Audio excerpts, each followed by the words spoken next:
সালামু আলাইকুম। আজকে রাজনীতিবিদদের চিকিৎসা বিলাস নিয়ে একটু আলোচনা করব।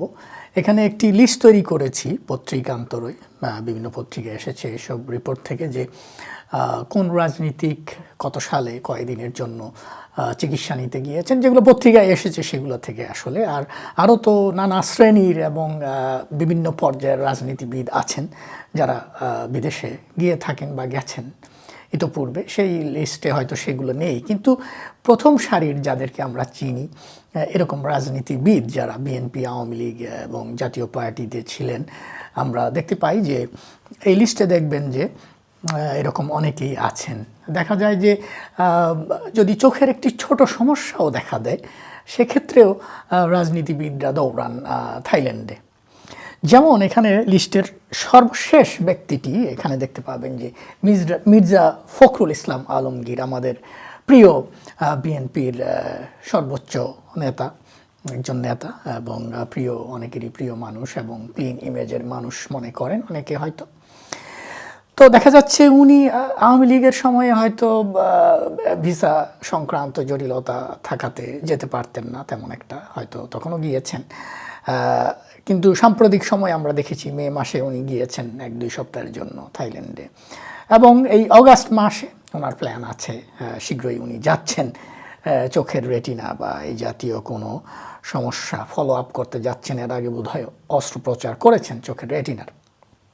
এরকম দেখা যায় যে যে কোনো সিম্পল যে অপারেশন, এত সিম্পল অপারেশন রেটিনা, সেই অপারেশনটা করতেও ওনাদের মতো লোক, একেবারে যিনি একটা সর্বোচ্চ পর্যায়ে আছেন দলের, বিএনপি যেই দল মনে করা হচ্ছে যে তারাই পরবর্তীতে আগামী বছর হয়তো নির্বাচনে জিতে সরকার গঠন করবে, সেই দলের সর্বোচ্চ নেতা তিনি চোখের একটি ছোট সমস্যা হলেও থাইল্যান্ডে দৌড়ান। তারপরে আমরা যদি অতীতের লিস্টেও যাই সাম্প্রতিককালে, তারপরে আরও ব্যাক করি, যদি আমরা ধরেন এই সাম্প্রতিককালে খালেদা জিয়া গিয়েছেন 4 মাস থেকে এসেছেন হসপিটালে যুক্তরাজ্য লন্ডনে ছেলের কাছে। তার আগে তারেক জিয়া আজকে 10-15 বছর, গত বছর হিসাব করলে বোঝা যাবে উনি এত বছর ধরে চিকিৎসায় নিয়ে যাচ্ছেন, লন্ডনে আছেন। তারপরে আরাফাত রহমান কোকো, তিনিও প্রায় 6-7 বছর চিকিৎসা নিয়েছেন, সেটা থাইল্যান্ড থেকে মালয়েশিয়া, নানা জায়গায়। একই ফ্যামিলির দেখা যাচ্ছে যে সবাই বিদেশে ট্রিটমেন্ট করতে যান, যে কোনো কারণেই হোক, কারণ সেটা যাই হোক। শেখ হাসিনা গিয়েছেন তার ক্ষমতার সময়ে অনেকবার গিয়েছেন। তারপরে যখন প্যারোলে মুক্তি পেয়েও তিনি গিয়েছেন, 2-3 মাস গিয়ে থেকেছেন যুক্তরাষ্ট্রে চিকিৎসায় 2008-এ। তারপরে ক্ষমতায় থাকতে সেটার তার হিসাবই নেই। তারপর ওবায়দুল কাদের থেকে শুরু করে আপনার জিল্লুর রহমান, আব্দুল হামিদ, হোসেন মোহাম্মদ এরশাদ, রওশন এরশাদ, যদি দেখেন এই লিস্টে দেখবেন যে রওশন এরশাদ প্রায় 7.5 মাস প্রথম দফায় গিয়ে তিনি কিন্তু ব্যাংকক, থাইল্যান্ডে থেকেছেন। চিকিৎসা বলছেন কিন্তু নির্দিষ্ট নয় আসলে কারণ। তো এরকম সাদেক হোসেন খোকা, তারপরে মওদুদ আহমদ, হান্নান শাহ, বিএনপির নেতারাই বেশিরভাগ এখানে আছেন, আওয়ামী লীগের আছেন, সৈয়দ আশরাফ, তারপরে আব্দুল জলিল, তরিকুল ইসলাম, রফিকুল ইসলাম মিয়া, আনিসুল হক তৎকালীন মেয়র, উনিও যুক্তরাজ্যে 3.5 মাসের মতো হসপিটালে ছিলেন, তারপরে মারা যান।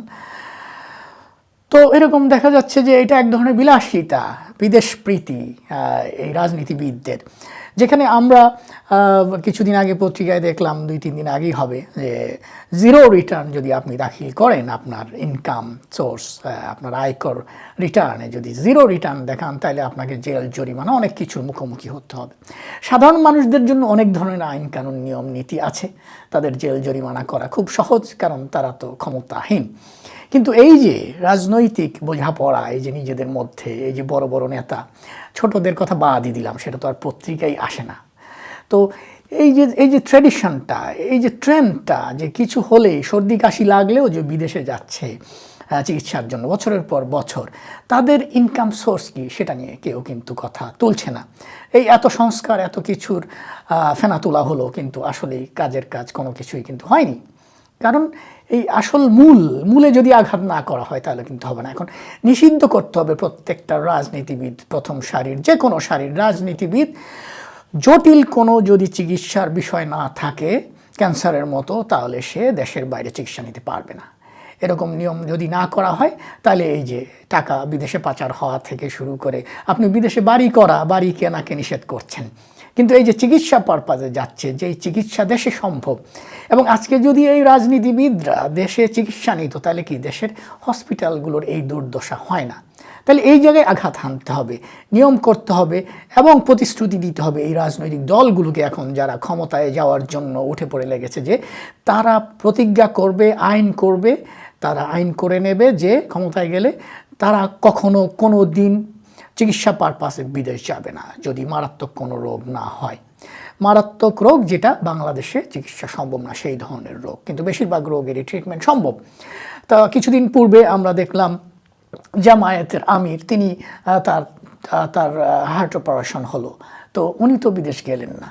তো তাহলে দেশে সেই ব্যবস্থাটা আছে, বিশ্বাসযোগ্য সেই স্ট্যান্ডার্ডের সেই চিকিৎসা কিন্তু দেশে আছে।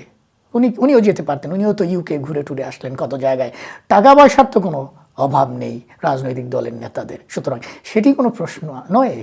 এখানে কথা হচ্ছে যে নির্ভরশীলতা তৈরি করতে হবে দেশের এই যে স্বাস্থ্য ব্যবস্থা, সেটার যদি উন্নয়ন চাই আমরা, আমাদেরকে এই বন্ধ করতে হবে, এই রাজনীতিবিদদের এই বিদেশে যাওয়ার এই যে ট্রিটমেন্ট নেওয়ার এই বিলাসিতা বন্ধ করতে হবে। তো সকল রাজনৈতিক দল যারা ক্ষমতায় যেতে চান তাদেরকে এই মর্মে প্রতিশ্রুতি দিতে হবে এবং আইন করে নিতে হবে যে তারা বিদেশে ট্রিটমেন্ট নেওয়ার জন্য যাবেন না, তবেই দেখা যাবে যে হয়তো কোনোভাবে আমাদের এই চিকিৎসা ব্যবস্থার কোনো উন্নয়ন ঘটতে পারে, আদারওয়াইজ সম্ভব না। তো দেখালাম মোটামুটি, আর এর বাইরে তো অনেকেই আছেন যেগুলা সাধারণ জনগণ জানেন, এবং বিভিন্ন এলাকা ভিত্তিক রাজনীতি যারা করেন তারা জানেন, যারা নেতারা যাচ্ছেন কবে কোথায়, কেউ যাচ্ছেন হজ করতে, কেউ যাচ্ছেন চিকিৎসা নিতে, কেউ যাচ্ছেন ঘুরতে, তাদের এই বাইরে ঘুরতে যাওয়া বন্ধ করতে হবে, দেশের মধ্যেই তৈরি করতে হবে এমন জায়গা যাতে সাধারণ মানুষেরও একটু শ্বাস ফেলার জায়গা হয়, এবং ওনারাও যাবেন। ওনারা কেন বিদেশে যাবেন? দেশের মানুষকে নর্দমায় রেখে ওনারা বিদেশ ভ্রমণ করবেন, ঘুরে বেড়াবেন, তারপরে বাড়ি কিনে। আজকে দেখা যাচ্ছে যে আমরা ক্ষমতায় থেকে কত ধরনের দুর্নীতি সম্ভব। একজন লোকের ৩০০টির উপরে বাড়ি, খোদ যুক্তরাজ্যেই, এই সাবেক ভূমি প্রতিমন্ত্রী নাকি যেন। তাহলে বোঝেন সিচুয়েশনটা আসলে। তো এইভাবে দেশের উন্নয়ন এবং এইভাবে দেশের রাজনীতির পরিবর্তন সম্ভব না যতক্ষণ আপনি মূলে আঘাত না করবেন। সুতরাং রাজনীতিবিদদেরকে বাধ্য করতে হবে, এবং তাদের যে ইনকাম সোর্স, সবার আগে তাদের ইনকাম সোর্স দেখাতে হবে। সাধারণ জনগণের ইনকাম সোর্স পরে, আপনাদেরটা আগে বাধ্যতামূলক করতে হবে। তার আগে আপনারা ক্ষমতায় যেতে পারবেন না। জনগণকে জেগে উঠতে হবে। যতক্ষণ না জনগণ জাগছে এবং এই মৌলিক বিষয়গুলার পরিবর্তন চাচ্ছে, ততদিন উন্নয়ন বা দেশের উন্নতি এবং এই যে দুর্নীতি দূর করা কখনোই সম্ভব না। ধন্যবাদ, সবাই ভালো থাকবেন। আসসালামু আলাইকুম।